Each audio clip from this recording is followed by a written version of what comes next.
នេះទីតាំងប្រាសាទបន្ទាយស្រីបាទថ្ងៃអាទិត្យទី19ទៅហ៎ខែមេសា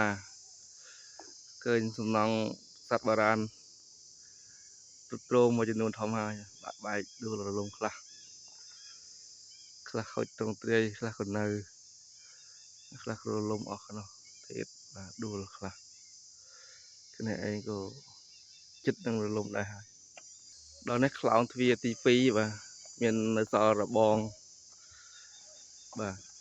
របងនៅទ្រង់ទ្រាយទាំងស្រុងតែគ្រាន់តែវាត្រេតខ្លះផ្នែកខាងឆ្វេងនោះត្រេតចុងក្បែរដើមឈើធំនោះហើយជាវារឹសឈើចាក់ធ្វើឲ្យត្រេតហើយខាងនេះវាលើកដមូលបន្តិចទៅសារតែឋានទឹកដីឬឈើចាក់វាទ្រុឌទ្រោមទៅតាមអាយុកាលដែរនេះបំរាមរបស់អាជ្ញាធរអប្សរាបាទជាឲ្យប៉ះក្បាច់ទេខ្លាចសឹកឬក៏របូតចុះមកហើយក៏មានដាក់សញ្ញាទិសដៅនៃការទស្សនាផងដែរចឹងយើងមកតាមសញ្ញាគេទាំងនោះមានធប់បំរាមសម្រាប់ឲ្យភ្ញៀវទេសចរអីបោះចោលបានដៅអាចទទួលឆាត់អីយ៉ាងទៅបាននេះទៅជាខាងក្នុងរបងដែលយើងឃើញកាលវេកមិញហ្នឹងលើវាខាងក្នុងវាធូរចូលមិនតង់ឃើញមានអាជ្ញាធរដាក់អីទល់ទេបាទក្នុងបាក់អស់បលោះនេះដូចជាស្នាមគូទឹកតែគេជីកទឹកធ្វើប្រាសាទហ្នឹងយ៉ាងដំណងទៅតែខែនេះខែប្រាំងលេងអស់ហើយបាទនោះគឺខ្លោងទ្វារប្រាសាទខាងក្នុង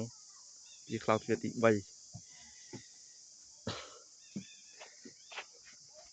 ស្អាតបាទមកទស្សនាប្រាសាទបុរាណតាមម៉េចមើល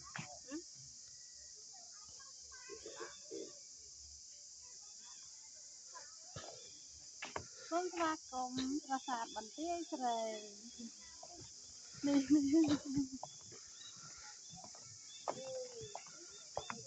ពីណា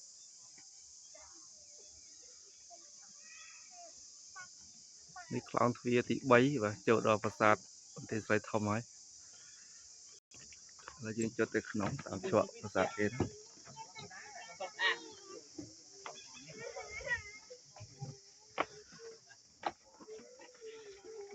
ណែទី1ខ្លោងទ្វារដូចជាកន្លែងសិនសុកយាមស្មែឥឡូវណាហើយបុរាណអត់ដឹងគេហៅអីទេអង្គរៈហ្នឹងក៏មានថាវប្រឡោះអង្គឆ្វេងអង្គឆ្វេង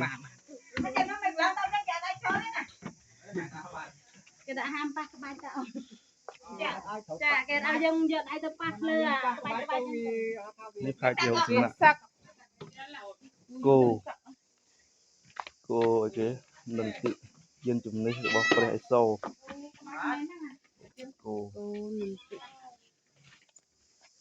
គោនិន